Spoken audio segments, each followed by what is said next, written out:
Merci, Monsieur le Président. Monsieur le Président du Comité consultatif national d'éthique, je voudrais tout d'abord vous faire une observation puis des remerciements parce que les questions que j'avais préparées pour cette rencontre étaient justement basées sur, après 2 ans de présidence, quel était votre bilan, et vous l'avez tout à fait tracé. Et puis je voulais vous demander quelles sont les perspectives. Moi je pensais qu'effectivement le comité souffrait d'un certain manque de visibilité dans le grand public, en fait.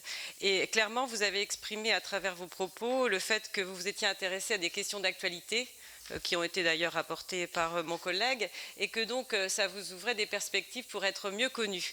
Et puis l'indication sur ces animations que vous faites auprès des jeunes me paraît tout à fait aussi essentielle pour justement pas vulgariser, mais en tout cas vraiment mieux faire connaître vos travaux.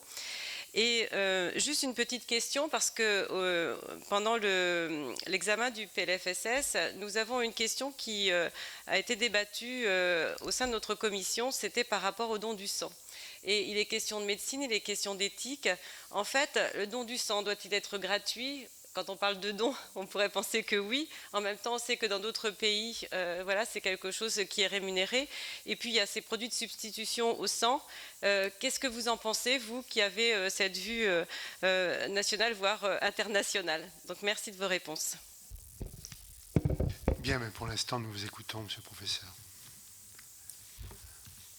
Alors, sur la question de l'assistance médicale à la procréation, alors sur la question de la gestation pour autrui, le comité avait rendu un avis il y a 4 ans, mais comme vous le dites, nous revenons, nous examinons l'ensemble des questions liées à l'assistance médicale à la procréation, et donc la gestation pour autrui en fait partie. Je pense, c'est ce que j'avais annoncé, que cet avis ne sera pas rendu public, il avance, avant le printemps, la fin du printemps, le début de l'été de l'année 2015. Pour l'instant, étant donné qu'il n'y a pas eu d'annonce de dépôt d'un projet de loi, nous n'avons pas engagé l'organisation d'une conférence de citoyens et des états généraux. Mais je veux dire, donc nous travaillons comme si c'était un avis habituel, et donc je pense que ça sera le printemps 2015.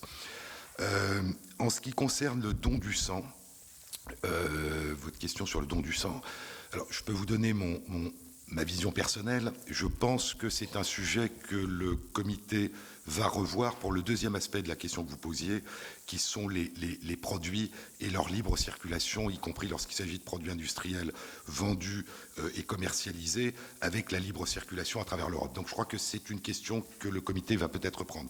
Mais sur le don et la gratuité du don du sang, à titre personnel, je pense que, si vous voulez, le don du sang, contrairement à d'autres dons, est un don au fond qui ne présente pas de risque pour la personne. C'est pas comme un don d'ovocytes, c'est pas comme un don de rein. Et donc c'est quelque chose qui, dans beaucoup de pays, pour attirer un plus grand nombre de donneurs, eh bien on a dit on va les payer. Je crois que cette idée de la gratuité du don, qui est un pléonasme, comme vous le disiez, c'est les dons rémunérés, c'est pas des dons. On achète tous les jours des dons qu'on paye, donc je crois qu'il faut aussi garder le sens des mots. Au fond, un don, c'est quelque chose qui est gratuit.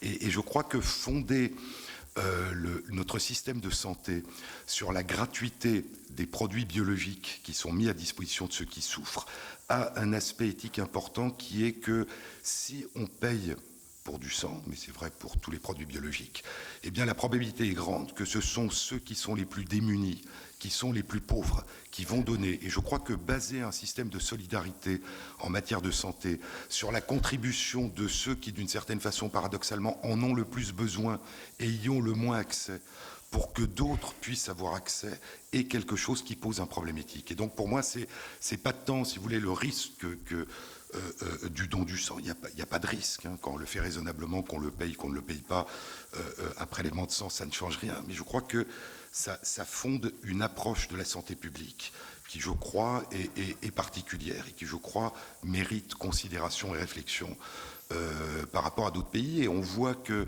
ce qui est vrai pour le don du sang dans beaucoup d'autres pays du monde est vrai aussi pour le prélèvement d'ovocytes, puisque certains de nos voisins européens, après les mots changent, rémunèrent, indemnisent, lorsqu'il y a non pas don, mais lorsqu'il y a possibilité de mettre à disposition des ovocytes. Et je crois que c'est ça vraiment le problème. Il y a une contradiction. Il est évident qu'une incitation financière augmente le nombre de contributeurs, mais crée une profonde asymétrie entre ceux qui contribuent et ceux qui reçoivent dans la société.